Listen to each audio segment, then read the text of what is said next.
I am now convinced that AI will either pop or disrupt a lot in 2026. This is the year of disruption based on what I'm seeing, and let's see why. Welcome back to Think Design Work Smart. I'm Alex Bolboaca and I'm coming at you from the Mozaic Works studios. And today I'm looking at the effects of AI in software development and not only. Now, this is a very difficult topic right now because there's a lot of information, a lot of things are happening. Plus, everything is happening in a year that started with a lot of disruption. We are just in, what's the 5th week of the year, the 6th week, and things are just happening around us.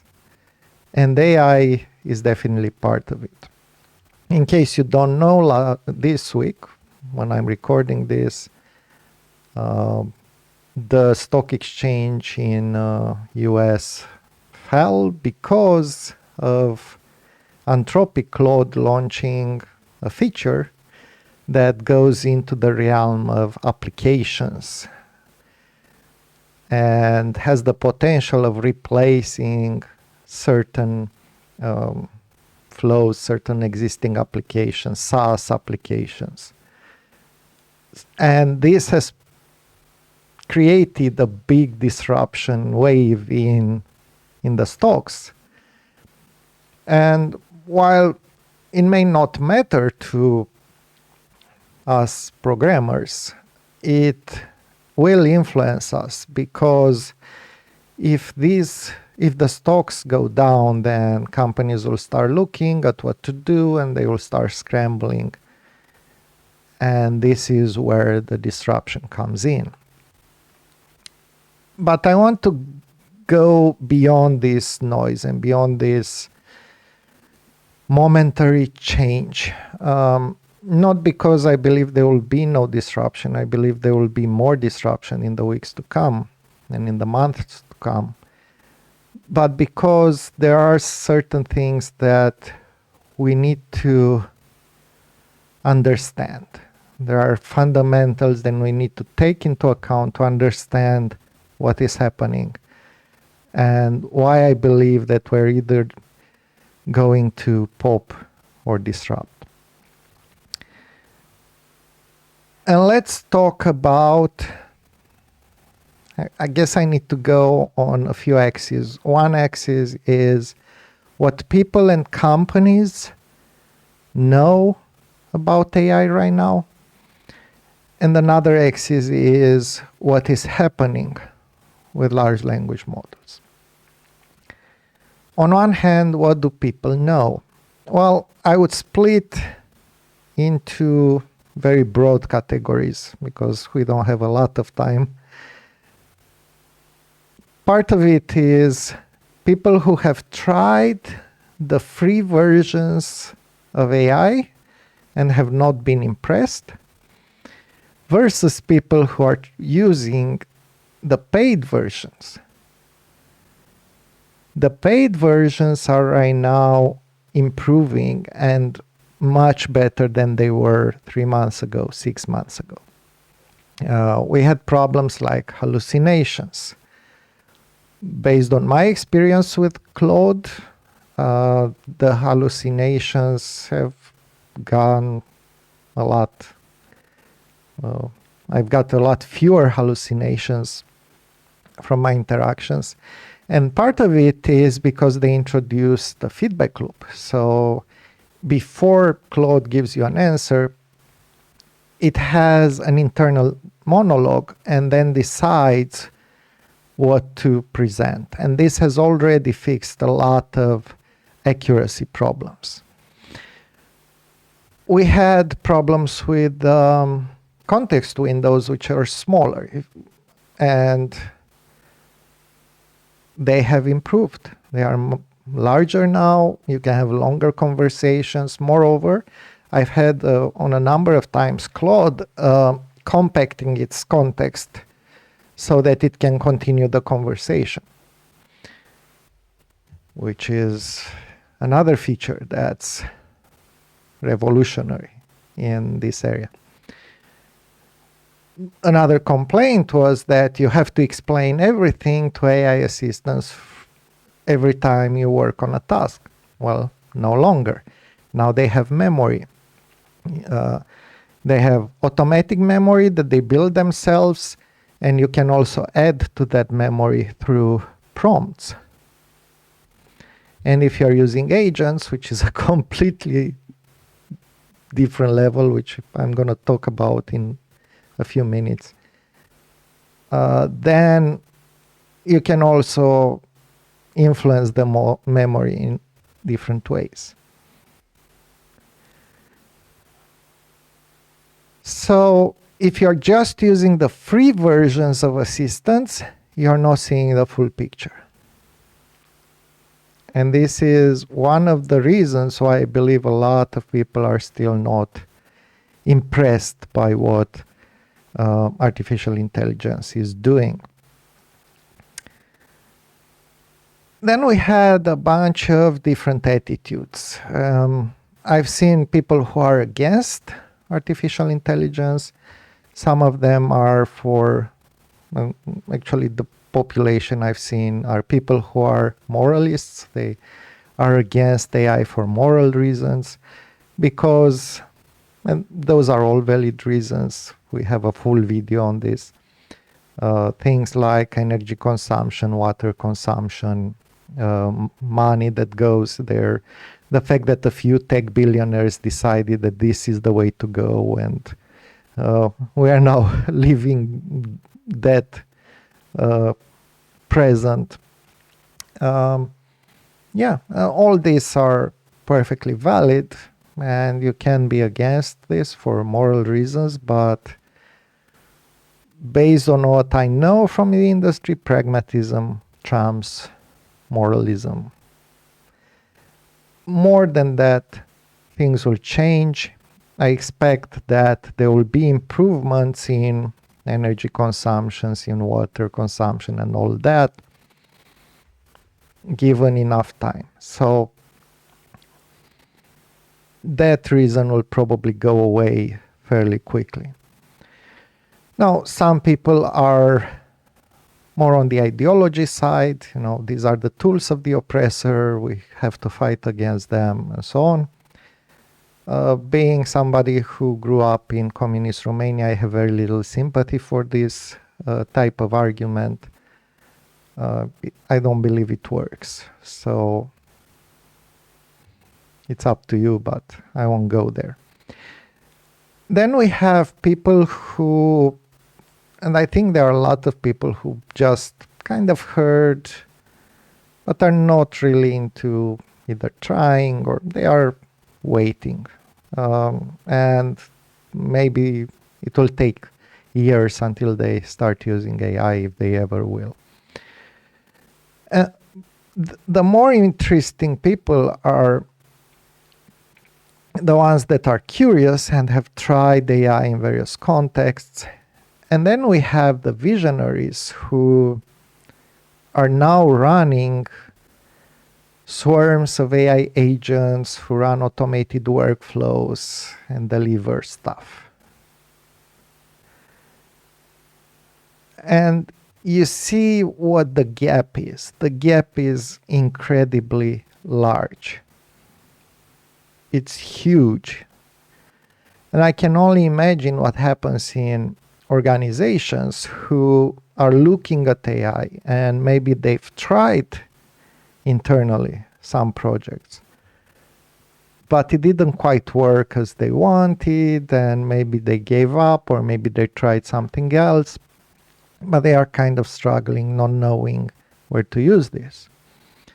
Whereas other companies just use these workflows to produce stuff. It doesn't mean that the workflows are completely automated. Maybe there's a human or multiple people in the loop.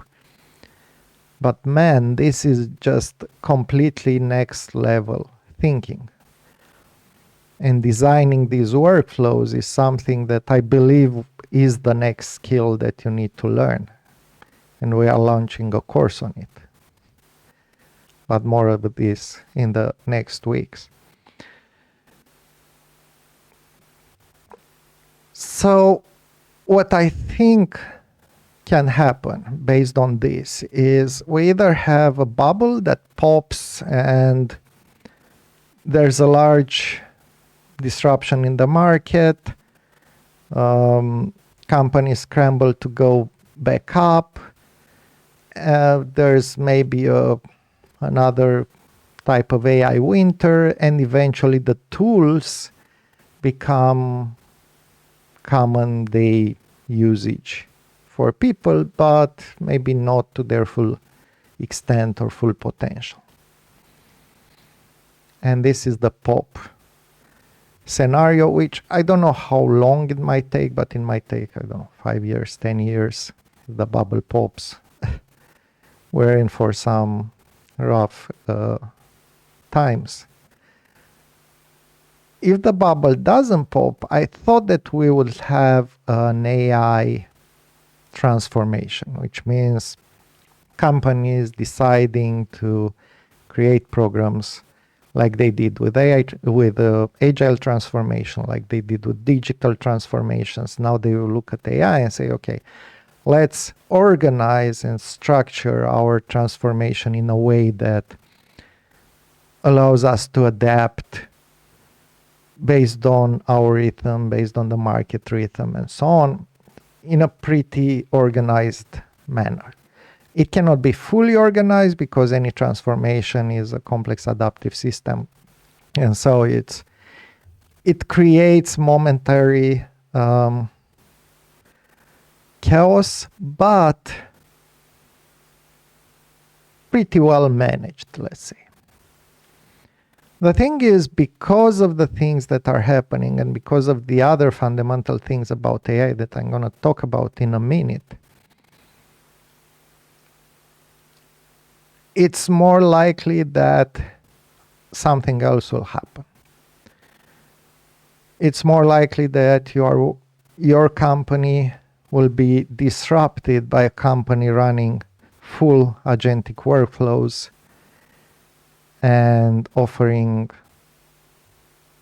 very low prices, and your clients move to that organization, and maybe there are some mistakes, and maybe there are some lawsuits, and maybe there's another type of disruption, but in the same time, it's companies are forced in a way or another to adopt AI agentic workflows. And this leads to high disruption because you need reskilling, you need upscaling, you need to close departments occasionally, and so on. And this is the alternative, which is forced. It's a forced disruption caused by AI. All right. And now, why am I thinking about these scenarios and why nothing in between? If I were to say because of one reason, it's because of the compounding effect that AI can have. It can well be that we're now witnessing the beginning of an exponential growth, which is very difficult to understand intuitively by people. And let's talk why. First of all, compound improvement. If you can use existing AI models to improve 1% your existing AI models, then you have compound improvement, which already means an exponential curve. Now, it doesn't mean that this doesn't have a limit. I still stand by my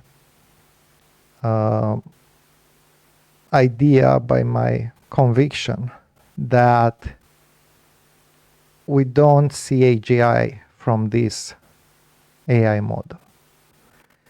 I could be wrong. We'll learn soon enough. I don't think we'll see artificial general intelligence. But for the purpose of what we're talking here, it doesn't really matter. Because if we have not artificial general intelligence, meaning something that can replace every person and do the task better than every person on this earth, what you could have, though, is get to 70%, 80%, which means have an artificial intelligence that, through proper workflows and so on, can do the job better than 70% of people, than 80% of people. That's already a huge disruption.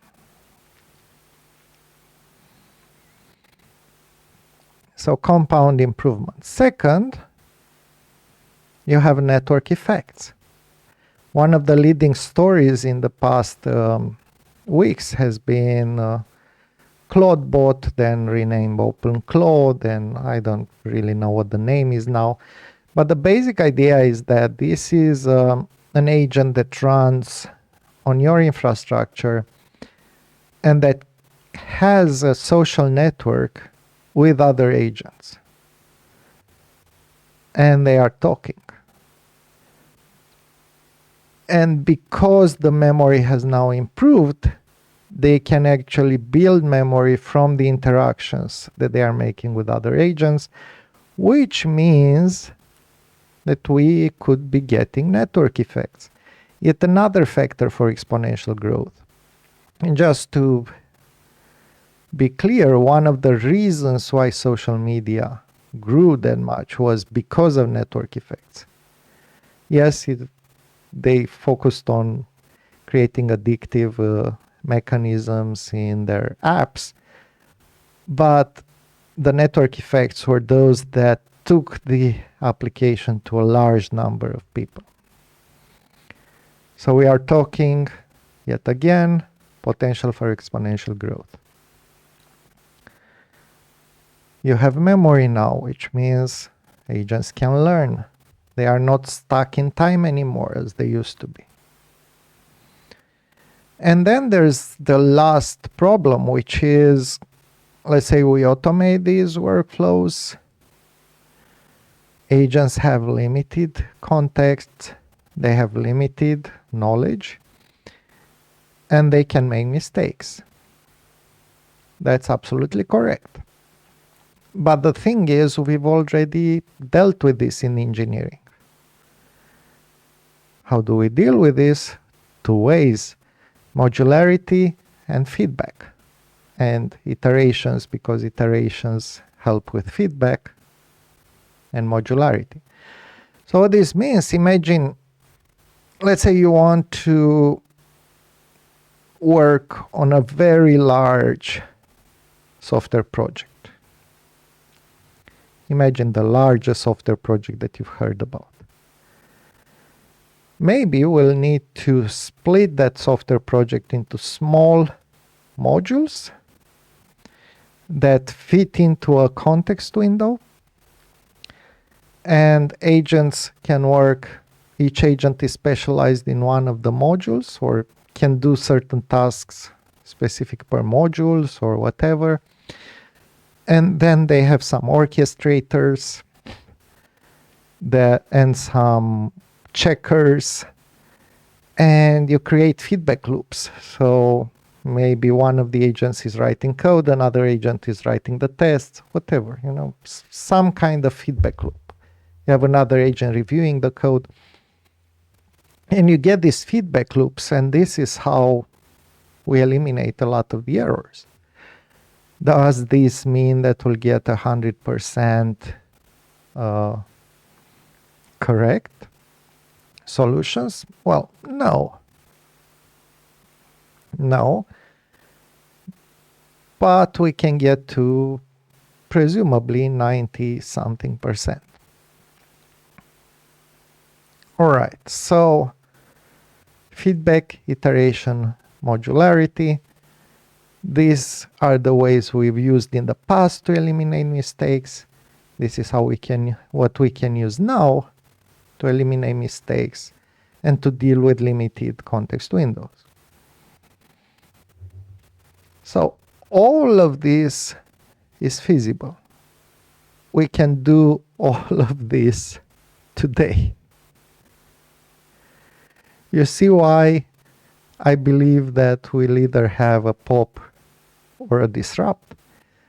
So pop is if something happens in the financials and,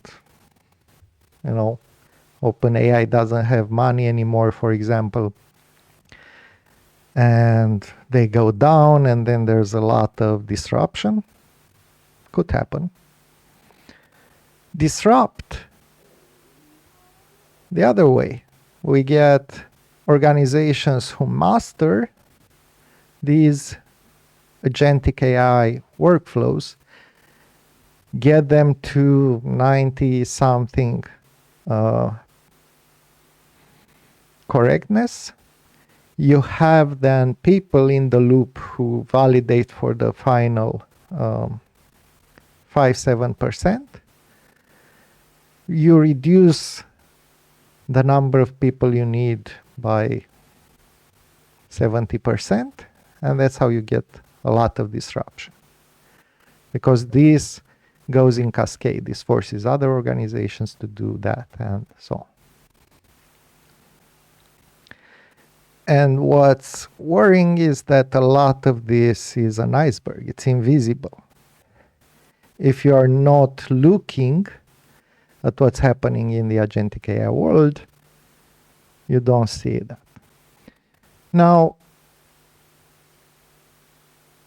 I could be wrong. I will accept that. And honestly, I hope I will be wrong. I hope that we'll have some kind of organized structure, way of adopting AI, doing AI transformation. And to me, that to still be the favorite scenario. I don't see the scenario in which we don't use AI at all. I don't think that's possible anymore. I don't think that has been possible for 3 months now, or 6 months. It's just something that will happen, but the question is, how? Will it happen in a nice way, or will it happen really disruptive, in a very sudden way, or seemingly sudden? So that's what I wanted to talk about today. And I've covered a lot of things here. There are a lot more things that we need to get into detail. These are just on top of everything. It's an overall view of the high level trends, of the things that I think are happening right now. And as I said, it's not a scenario that I want. This is a scenario that I see highly probable. But hopefully you'll prove me wrong in the comments. And looking forward to that. Thank you kindly for the view. And until next time, remember to think, design, and work smart. See you next Saturday.